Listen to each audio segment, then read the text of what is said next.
Hello everyone, Planetary Magic.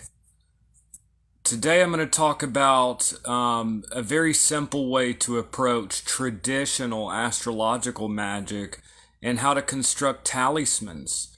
And the same principle can be used to try to interact with planetary spirits and intelligences, which come up in Agrippa's three books of occult philosophy from the 16th century. So, hello everyone, this is Taliesin McKnight, and thank you for joining me for another video today. Today, we're talking about planetary magic, how to make very simple talismans of Venus, or of Mars, or of the Sun. And like I said, these same principles can be used to interact, to work spirit evocation. Now, I wanted to plug a book here that's extremely useful. I highly recommend this book. Secrets of Planetary Magic by Christopher Warnock. I highly recommend this book, and I'm going to provide a link. Actually, I've already provided a link to this book. It's a monetized link. It helps my channel. And I just really love this book right here. Secrets of Planetary Magic by Christopher Warnock. It's a small text, it's not a whole lot to read, and it's all the traditional classical material. Because many of us are familiar with New Age books and modern books on magic, which is fine. And if it works, it works. But a lot of people are starting to get into, well, what did the Renaissance magicians have to say about magic? Maybe you want to try a more classical approach. So this book is very good.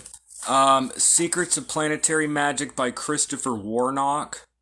Like 10 years ago, I took his astrological magic course. And it's very good. Anything by Christopher Warnock dealing with astrological magic is excellent. And it focuses on astrological magic using traditional astrology as it was understood in the Renaissance prior to the 1700s. And today we tend to psychologize a lot of our astrology, but it's more traditional astrology. So again, some people prefer a more modern perspective, but a lot of people are starting to get into the classics, kind of understand what did a Renaissance mage do if he wanted to call on a spirit or work with a talisman. So I highly recommend this book. It's excellent. If you get this book, I recommend not just letting it sit on a shelf, but, spend some time with the book, spend at least a week, like really reading through it, really understanding it. If you can understand just one book well, then you're leaps beyond somebody that just is an avid collector of books and like skims but doesn't really do anything. It's better to get one good book, a simple book, read all of its detail, really understand that one text, practice what it teaches, and then, like I said, that's leaps and beyonds just collecting text. But at its most basic, and again, this is putting into practice. I've been doing my readings of the three books of occult philosophy by Heinrich Cornelius Agrippa from the 16th century. This is putting some of this into practice. Because this is the premise of a lot of this stuff, is understanding things such as the anima mundi, or the soul of the world. That we are all united by the world soul of Plato. Understanding the three-world model. That, Agrippa's three books of occult philosophy are sectioned off into three books because it deals with natural magic, then the celestial magic, and then the divine, which is the realm of the Platonic ideas and archetypes. It's very useful for understanding, in Agrippa's worldview, and again, that's from the 16th century. In Agrippa's worldview, there were three basic types of magic. Natural magic is what you see with a lot of people, like working with stones and oils, plants, things like that. Like a lot of people that work with folk magic and hoodoo and stuff like that. You're dealing with things like bones and stones and crystals and oils and different plants. Okay, so that's natural magic. So you might anoint a candle with a certain oil and burn some herbs or whatever associate, and that is natural magic. Natural magic, according to Agrippa, is using stones, plants, things like that are found in nature. The second type of magic is one world up, which is the astrological magic or the celestial magic. So someone that just works natural magic, say stones and plants and things, the powers of herbs and stones, they can empower to add extra energy or oomph to their magic. They could take those stones and plants and combine it with astrological timing. So understanding a little bit about astrology, let's say you're doing a love spell, having the plants and stones and stuff associated with love or Venus, they may find that it's empowered. There's an extra layer of power added when you do it when Venus is fortunate in the heavens. And then Agrippa's third world is working with intelligences, working with entities, and that's kind of bringing in more of the spirit model. So working all three, someone that just does natural magic that's powerful in itself, combining that with astrological timing, and then empowering that with also contacting the entities and intelligences beyond. And also from kind of a modern perspective, understanding the three models of magic, that it's not that a lot of, in a modern lens, everything is just intention, which is kind of more the mentalist model. But if you look at classical magic and magic as it was taught over throughout the ages, there's the consciousness model or the mentalist model, then there's the energy model, and these kind of work together because energy follows thought, and then there's the spirit model, that the cosmos is composed of different consciousnesses with more and less energy and consciousness than others. So working with some entities have more ashe or more energy to work with than others. So deities or spirits or angels could be seen as power centers. So adding the spirit model to a magic working where you're not just working the stones and then maybe astral, but then you're bringing in the spirit model, contacting these power points to imbue it with power. So these are just different layers that could be added to spells and things for magic. As with anything, I think it's good to keep a magical record, to write down your results and everything, to keep a magical record and compare. Try adding in the spirit model and see how that affects your results. Try adding in some astrological timing. But I don't think we should dismiss without experiment. I think that experiment should come before theory. I think that a lot of things are a question mark, a mystery. We need to add experiment to theory. So I highly recommend this book here. It's a small book. It's not big or anything. It's a small text. Take this one book and just really understand it, and you'll be doing Renaissance magic with planets. Secrets of Planetary Magic by Christopher Warnock. And a basic rundown, if you've been listening to my videos on Agrippa's 3 books of occult philosophy, then you already have a basic understanding of the models of magic and the 3 worlds and things like that were all linked through the anima mundi or world soul. And the use of different colors and stones and incenses as like a personal telephone number, a certain frequency to tap into a particular spirit. Another very important book that's actually from like the 11th, 12th century is the Picatrix. The classic book on astrological magic. So at its most basic, you come up with, you have a desire. Let's say you want to sell books. That would be associated with Mercury. Let's say you want love, then that would be Venus. Or let's say that you need more strength, to overcome adversity. That would be Mars. So what you do is you take your goal and your desire, and then you figure out which of the seven sacred planets would be associated with that desire. Next, you have the planetary days and hours. Very simple stuff. At its most basic, the 7 days of the week are named after the seven planets. So Sunday is the day of the sun. Monday is Moon Day. Tuesday is Tears Day, which is Mars, etc., etc. Sunrise is always the planetary hour of the day that it's ruling. So you can get a planetary hours app. Planetary Times is an app that I use. It's very interesting because that app actually announces the planetary hours it happens.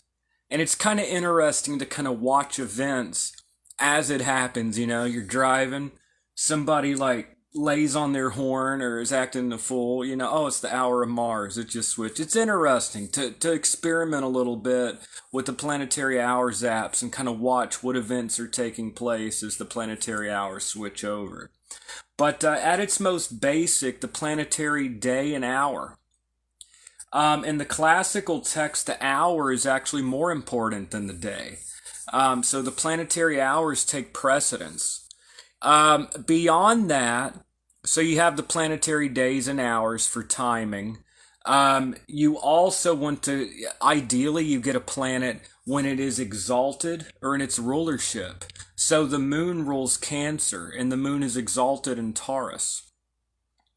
Mercury is both exalted and rules the sign of Virgo, as an example. The sun is exalted in Aries. So by looking at they're called dignities. This sounds complex at first, but it's really not. You can go Google it, go look up a table of dignities, and these can be memorized in like 10 minutes. It's really not that hard. But ideally, the backbone of astrological or planetary magic is to look at the dignities and to look at the planetary dignities. You want a planet. You want to work with the moon in Cancer, Taurus. You want to work with the sun in Aries or Leo. So that's its rulership is Leo. It's exalted in Aries.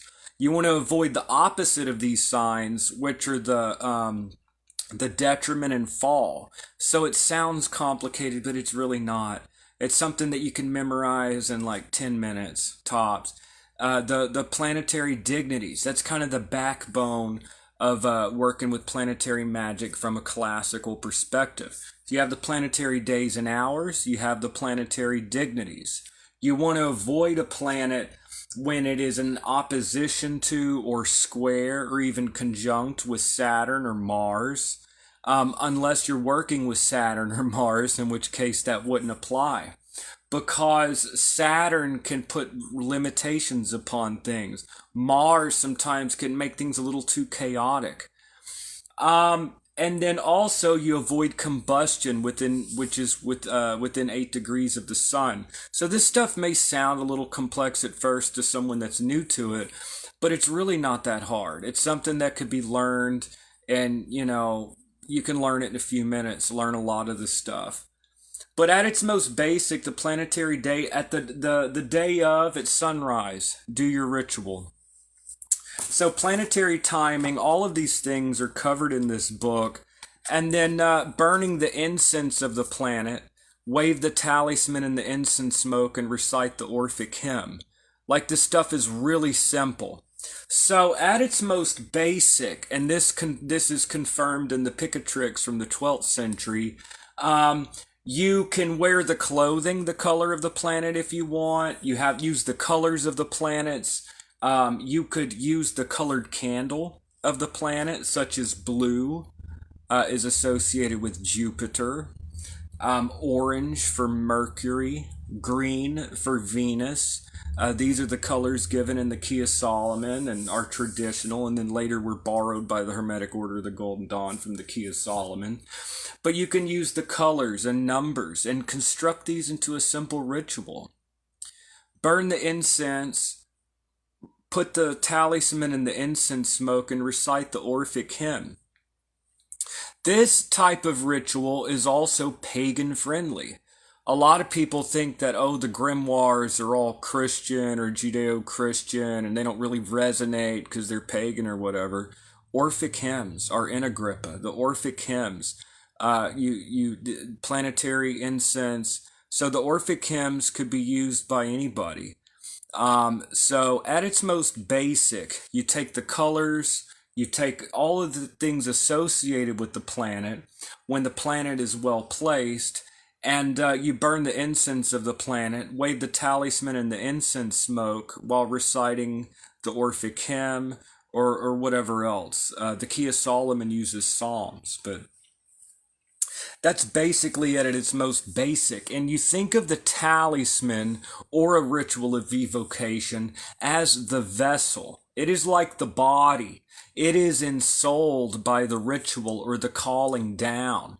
So what you're doing by using the correspondences and the timing, you're creating a type of doorway to create a vessel, a cup that can hold the spirit. This is the matter, the materia.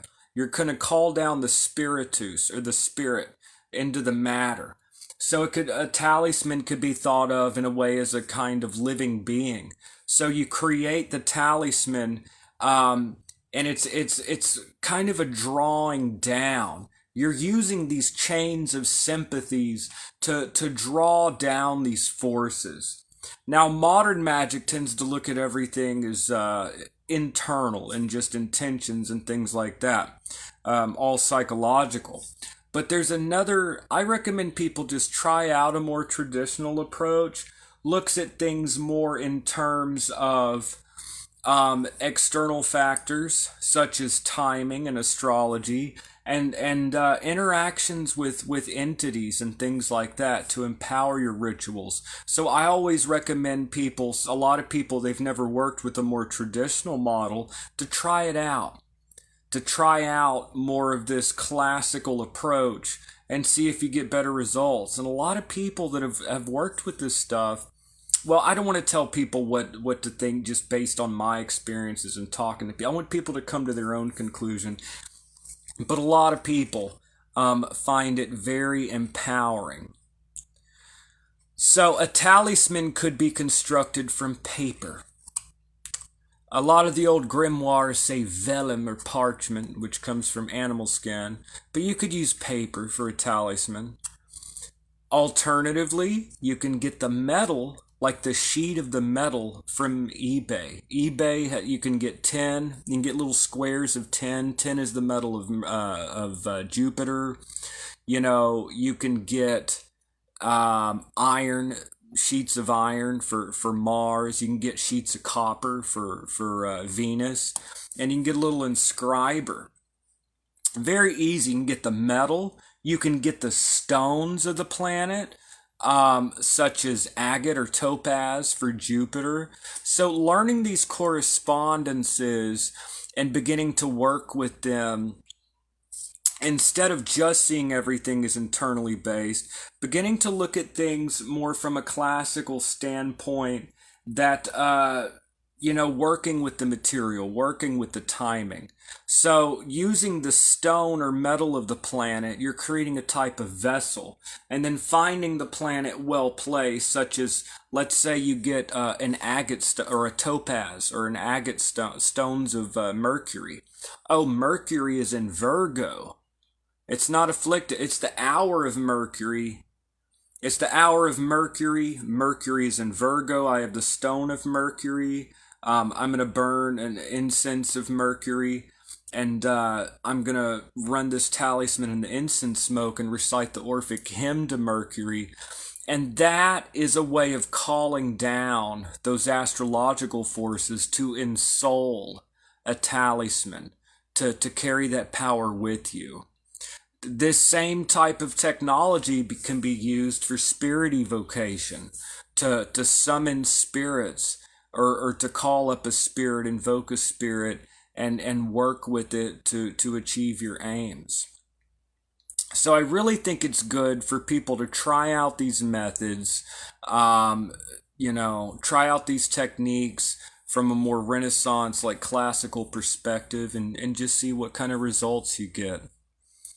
Um, so, Planetary Times. The Planetary Times is the name of the app, and it's got like a seven-pointed star. Let me show you.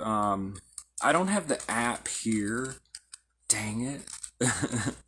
I don't have the app right here. But the app image is like the seven-pointed star image, like in this book. I saw this image here, so I thought it has like it has that like star as the icon. I think it's Planetary Times is the name of the app. Very useful. Look, if all this stuff, I don't, not saying you're a beginner, Sylvia, but I'm telling people out there that may be beginners, maybe they feel overwhelmed. They're like, well, that's too much for my boat. At its most basic, paper can be used as for making a talisman. You can put your intentions with the symbols of the planet on a piece of paper and just use the planetary day and hour. Recite the Orphic hymn. So get a piece of maybe green paper. Green is Venus. Get some green. I'm talking about someone that's beginning and they don't want to get the stone or the metal and all this stuff. If that's difficult, get a green piece of paper. Put your intentions, with symbols of Venus at sunrise on a Friday, which is the day and hour of Venus. Run it through the incense smoke.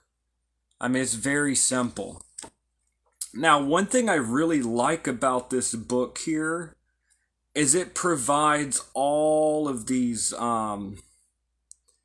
it provides rituals, both from like a Judeo-Christian perspective and also pagan-friendly. It provides all these correspondences from the classic, like Al-Biruni, or classical, like medieval Arabic astrologers, and from Agrippa. Like, he goes through all of this classical material, the Key of Solomon, and like presents it for you. So he provides the rituals. There are even these cool looking talismans that Nigel Jackson got from Agrippa. I think the fourth book of Agrippa, and then also it's from the 3 books of occult philosophy by Agrippa, and also from the Picatrix. Like these talismans here, that's for the moon, and you can see like the crab behind her. These are traditional talismans from the Renaissance. They don't look very Renaissance-y, do they? Renaissance, like magic. You could,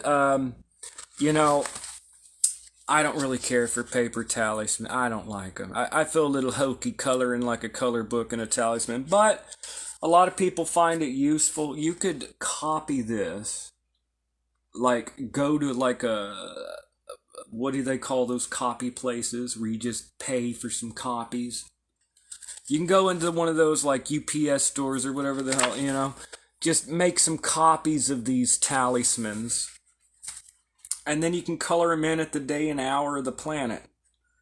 Alright, this one's a Venus. This is pretty cool. Looks like she's got a mirror there. So, very simple stuff. This is of Saturn.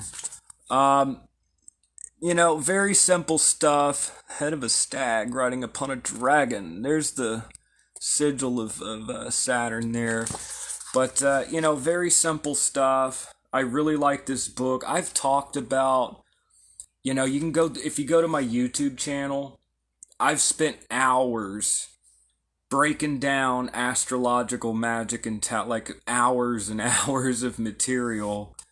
So this is just kind of a quick little video, but this is a really cool book I just wanted to share and just kind of run down. At its most basic, you take items that represent the planet at an astrological time of the planet, normally you run the incense smoke through the talisman and recite the Orphic hymn or prayers or psalms or whatever.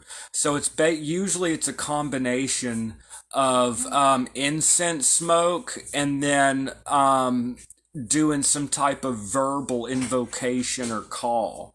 So I mean that's basically it.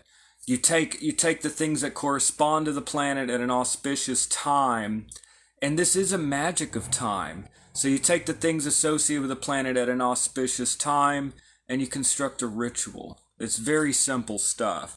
So that's just a quick video for y'all today. And I provided a link to the book if any of y'all want to buy a copy. Very good book, very good read. Like I said, instead of just being an avid collector of books that you peruse on occasion, to just get one book and just read the hell out of it and do the rituals out of the book, you get way more, for way more bang for your buck. Get one book, read the hell out of it, do the rituals out of it. This book right here, if you do this, you'll get a lot out of it. I highly recommend his Planetary Magic course as well. But anyways, that's just a quick video for y'all. I'm going to have a lot more coming out for y'all. I really appreciate everybody watching my videos.